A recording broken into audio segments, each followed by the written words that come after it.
मुझे इंस्टाग्राम पर messages send करने लगी, स्क्रीनशॉट सेंड करने लगी, इस बारे में मुझे और सुझाव देने लगी कि मुझे क्या करना चाहिए। तो इस चीज़ का मैंने एविडेंस लेकर साइबर क्राइम पोर्टल पर जैसे ही मुझे पता चला अपलोड कर दिया। उसके दूसरे दिन पुलिस ने मुझे कॉल किया और मैं सारे एविडेंस के साथ तीसरे दिन उनके पास चली गई। सुबह 10:30 बजे से मैं वहीं थी और मैंने उनके साथ बैठा। और ये जो है बहुत ही सेंसिटिव क्राइम है। लोगों को लगता है कि लड़कियों के बारे में अगर वो लड़कियां मेरा फोटो अपलोड कर रही हैं, मेरे बारे में बोल रही हैं कि मैंने उन्हें एक प्रेरणा दी है, तो उन्हें भी गालियां मिल रही हैं। उन्हें भी इतनी गंदी गंदी माँ बहन की और क्या क्या बोल रहे हैं उन्हें, ये हम सब ही जानते हैं। मुझे बोलने की यहाँ ज़रूरत बिल्कुल नहीं है। अगर आप फिर भी चाहते हैं तो मैं आपके साथ वो सब शेयर कर सकती हूँ। तो पुलिस ने बिल्कुल अच्छे से मेरी हेल्प की है। अभी तक वो केस है, वो इंस्टाग्राम से पर्सनली वो बात कर रहे हैं ये सारी इन्फॉर्मेशन निकालने के लिए, क्योंकि अगर हमने ये ढीले में छोड़ दिया तो लोगों को इससे और ज़्यादा प्रोत्साहन मिल जाएगा। और हम ये केस एक मिसाल बनाएंगे उन सब के खिलाफ जो लगता है लड़कियों के खिलाफ, बच्चियों के खिलाफ कुछ भी बोले, और हम उसे सह लेंगे। ये पुलिस बहुत अपनी जद्दोजहद कर रही है इसे एक मिसाल बनाने के लिए। कहीं ना कहीं सोशल मीडिया पे सेंसरशिप कभी नहीं होता।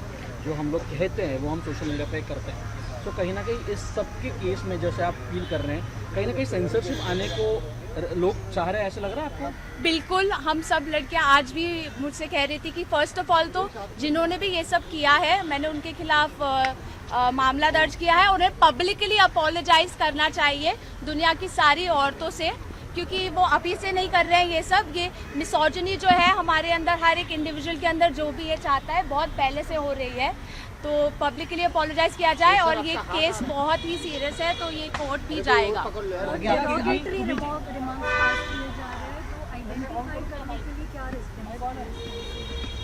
पुलिस ने उन्हें आइडेंटिफाई करने के लिए उनका URL, अकाउंट नंबर और वो जहाँ रह रहे हैं, उन्होंने तो गलत इन्फॉर्मेशन अपनी एड्रेस की भी गलत इन्फॉर्मेशन भी प्रोवाइड की है उन्होंने अपने एड्रेस की, जो कि अगेन एक क्राइम है। जो मेरे लॉयर है गणेश जी, क्या वो यहाँ है?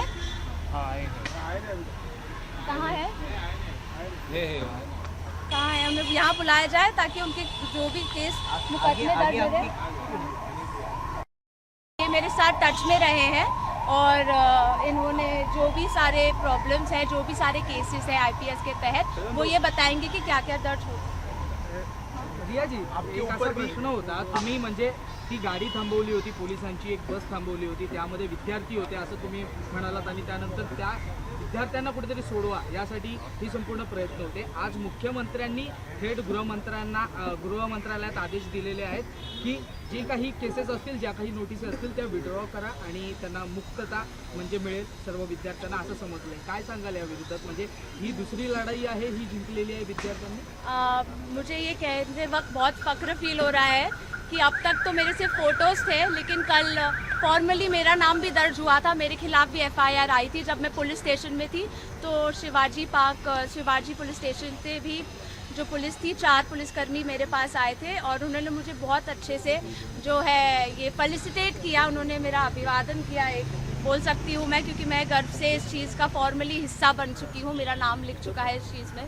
तो मैं बिल्कुल इसके लिए टेंशन में आपको तो दिखूंगी नहीं, क्योंकि ऑलरेडी गवर्नमेंट ने हमें बैक कर दिया है, कोर्ट ने हमें बैक कर दिया है। बट ये जो प्रोसेस है इसे जल्दी से जल्दी सुलझा दिया जाए ताकि हम बच्चे जो है अपने काम पर फोकस कर सके। कल 3:30 बजे पुलिस आई थी MIDC पुलिस थाने में। उन्होंने मुझे ये जो भी है फॉर्म दिया था, FIR, प्री FIR जिसे बोलते हैं, वो दिया था। और यहाँ आने से पहले ही जब मैं यहाँ आ रही थी ऑन द वे पता चला कि ऑलरेडी ये FIRs जो हैं वापस लेने का निर्णय ले लिया गया है। बस मैं ये चाहती हूँ कि जो बच्चे हैं वो बिल्कुल डरे नहीं, सरकार बिल्कुल अपना साथ दे रही है। और ये एक बस छूट, अगेन ये उन्होंने कुछ ज़्यादा बड़ा काम नहीं किया है, उन्होंने अच्छा काम किया है, लेकिन हमें इसे इतना ग्लोरीफाई नहीं करना चाहिए। ये 24 तारीख को फिक्स हो जाना चाहिए था, ये अभी जाकर फिक्स हो रहा है, तो इसलिए इंटरफेयर भी नहीं करना चाहिए। जो वो करने दो, हमें बस चुपचाप बैठे रहना है एज विद्यार्थी। अभी इनके खिलाफ आवाज़ नहीं उठानी है। और एजुकेशन जो खराब हो रहा है उसके खिलाफ हमें बोलना चाहिए। रीनीट का भी रीएवैल्यूएशन होना चाहिए, उसके बारे में तो कोई कुछ बोल ही नहीं रहा है। तो प्लीज़ उसके बारे में आवाज़ उठाइए। रीनीट और जो पेरेंट्स हैं जो अफेक्टेड हुए हैं उन्हें भी साइडलाइन कर दिया गया है काफ़ी हद तक, उनके बारे में भी बोलना चाहिए। काफ़ी सारी चीज़ें जो एजुकेशन रिफॉर्मेशन पूरा एक तरीके से होना चाहिए। रेवोल्यूशन के बाद रीबर्थ होता है, यहाँ रीनीट के बाद री इवैल्यूएशन भी नहीं हो रहा है।